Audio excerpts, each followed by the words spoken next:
হরি নামে শ্রীহরির নামে শ্রীহরির নাম রূপ লীলা কথা শ্রবণেই আছে একমাত্র। আচ্ছা, নির্ধনী ব্যক্তি কাকে সুখী মনে করে? ধনী ব্যক্তি, যার ধন নাই, দিনহীন কাঙাল, সে সুখী কাকে মনে করে? যাদের ধন আছে। ধনী ব্যক্তি কাকে সুখী মনে করে? মহাধনী। ধনী আর মহাধনী। মহাধনী কাকে সুখী মনে করে? যিনি মহাধনী তিনি মনে করেন সুখ রাজা। রাজা কাকে সুখী মনে করে? নিজের থেকে, আমার থেকে ভারী সুখ কারা?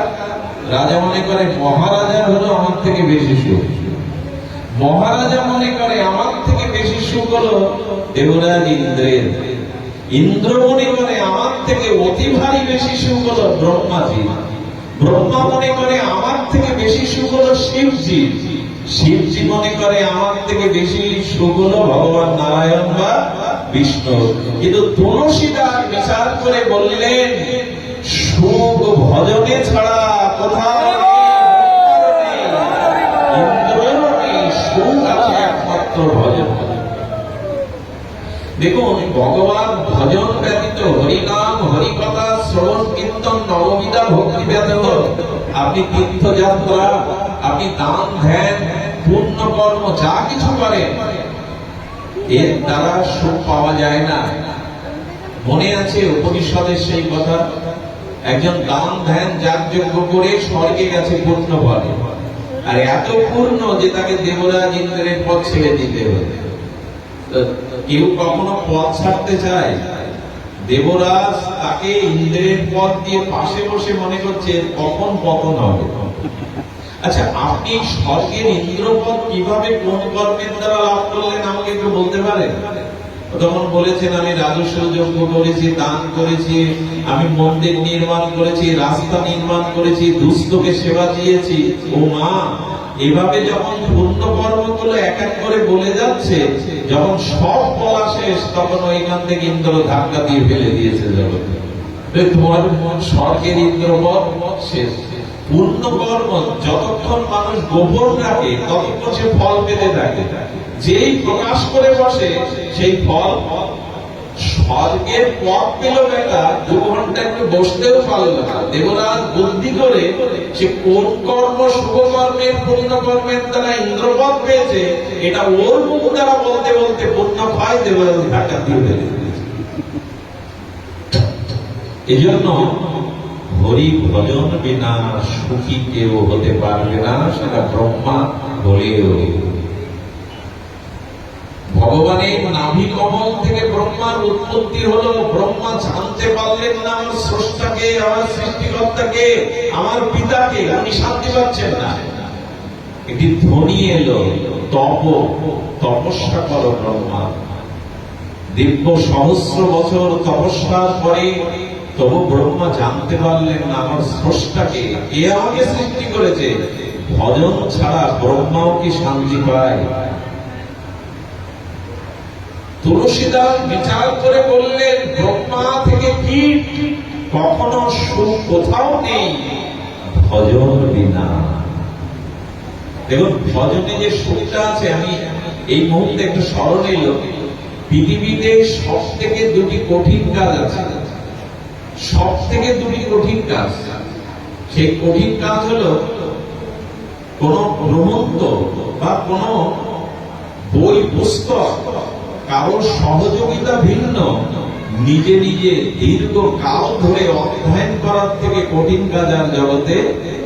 আপনি আজ কাল বই নিয়ে বলবেন, এবার আধা ঘন্টার মধ্যে ঘুম পাবে, অলসতা পাবে, আর বইয়ের বিষয়বস্তু তাৎপর্য বুঝতে না পারলে ওর মধ্যে আপনি ঢুকতেই পারবেন না। এই জন্য অন্য কারো সহযোগিতা ব্যতীত শাস্ত্র গ্রন্থ দীর্ঘ কাল ব্যাপী অধ্যয়ন করে তার বুদ্ধি লাভ করার মতো কঠিন কাজে জগতে দ্বিতীয় নেই। এই জন্য মানুষ আলমারি ভর্তি বই কিনে রাখে কিন্তু পড়ে না। এটা খুবই কঠিন। আর কঠিন কি, নিজের মত প্রকাশের সুযোগ না থাকাতেও দীর্ঘক্ষণ ধরে যিনি অন্যের মতামত নীরবে শ্রবণ করেন, এর থেকে কঠিন কাজ জগতে দ্বিতীয় নাই। বোঝা গেল কি? নিজের মত প্রকাশের বা নিজের কোন ভাষা প্রকাশের যেখানে কোনো সুযোগ নেই, অথচ একজনের মতামত, একজনের কথা 2-3 ঘন্টা নীরবে বসে শুনতে হবে, পৃথিবীতে এর থেকে বড় কঠিন কাজ দ্বিতীয় নাই। সেটা এখন আপনারা করছেন।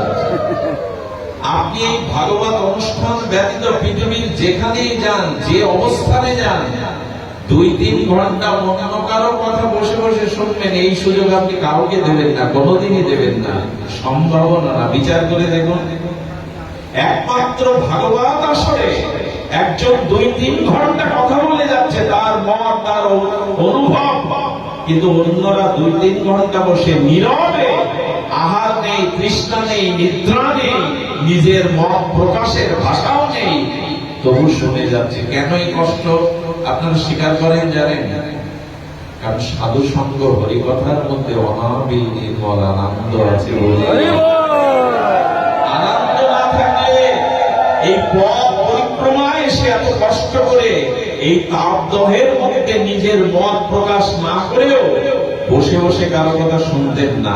আনন্দ আছে বলেই শুনছেন। এই জন্য সাধু সঙ্গ হরিকথাই হলো আনন্দের একমাত্র উৎসভূমি। ওই যে দেবরাজ ইন্দ্র ধাক্কা দিয়ে ফেলে দিলেন, পড়লো কোথায় জানেন?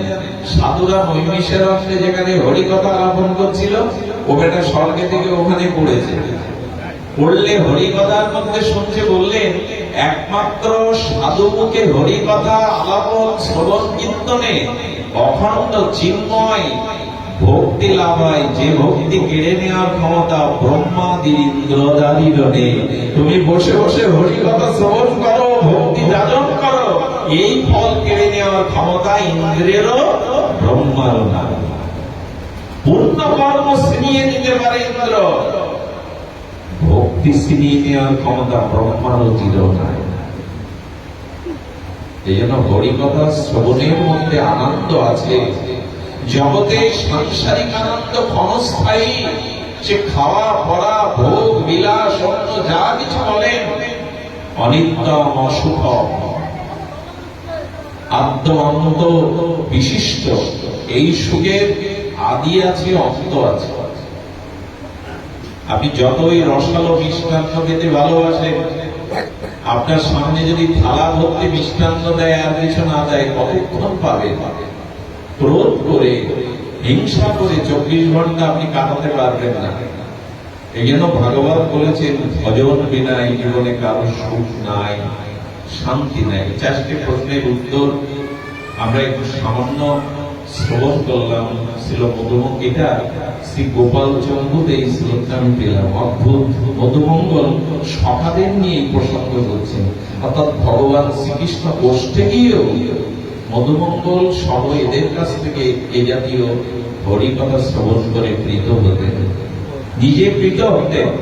এই জন্য হরিকথা শ্রবণই মানুষের জীবনে। কিন্তু আমাদের দুর্দশা কি জানেন?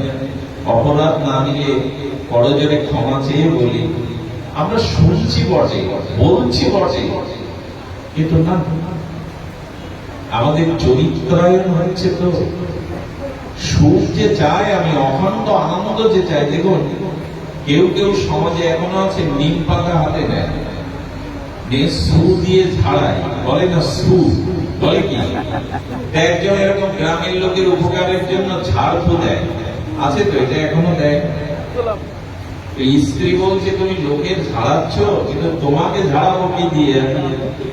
না, আমাকে কি ঝাড়াবে? বলো ঘরে তো ঘর নাই, রোদ ঢুকছে, বৃষ্টি পড়ছে, তার ঘরটা অন্তত বাঁধো, চালটা অন্তত বাঁধো, ওদিকে বেটার খেয়াল নেই। ওই ফু সু দিয়ে ফু দেয়। একজন এসছেন নিম পাতা নিয়ে, ওনাকেও সেই ঝাড় ফু দিচ্ছে, স্ত্রী ওর পেছনে এসে দাঁড়িয়েছে। দেখি কি দিয়ে সু দেয়, ফু দেয়, কি মন্ত্র দিচ্ছে জানে? আমি সপ্ত আকাশ বাঁধলাম, সপ্ত পাতাল বাঁধলাম, সপ্ত সমুদ্র বন্ধন করলাম, চলে যা সু। কি ভাবছে ও? কি ভাবছে? সপ্ত আকাশ, ওই যারা মন্ত্র সুদা এসব বলে, আমি সপ্ত পাতাল বাঁধলাম, সপ্ত আকাশ বাঁধলাম, সপ্ত সমুদ্র বাঁধলাম, কি স্ত্রী কেড়ে নিয়েছে নিমেনটা, বেটা সমুদ্র বাঁধছ, আকাশ বাঁধছ, অথচ ঘরে চাল বাঁধছ না বেটা, সুবন্ধ করলাকে ঘরে চাল বাঁধো। এই যদি এই দশা হয় না, আমিও বলে যাচ্ছি বকাউল্লার মতো, আমরাও সোনাউল্লার মতো শুনে যাচ্ছি, নিজের ঘর বাঁধতে হবে, নিজের জীবনটাকে গড়ব কবে, গড়তে হবে তো নিজের জীবন। সমুদ্র বেঁধে কি করবে তুমি, আকাশ বেঁধে ঘরের চালই বাঁধতে পারো না। আসুন আমরা নিজেকে তৈরি করি, প্রস্তুত করি। মনুষ্য জন্ম, রামচন্দ্র ভগবান কি বলেছেন, বড় ভাগ মানুষ তন পায়া, বড় ভাগা মানুষ তন পায়া। রঘুপতি রাঘবেন্দ্র রামচন্দ্র বলছেন, জীবনের সব থেকে বড় ভাগ্য মনুষ্য জন্ম পাওয়া। এর থেকে বড় ভাগ্য আর কিছুর সাথে তুলনা করা যাবে না। মানসিক মনুষ্য জন্মটা পাওয়াই হলো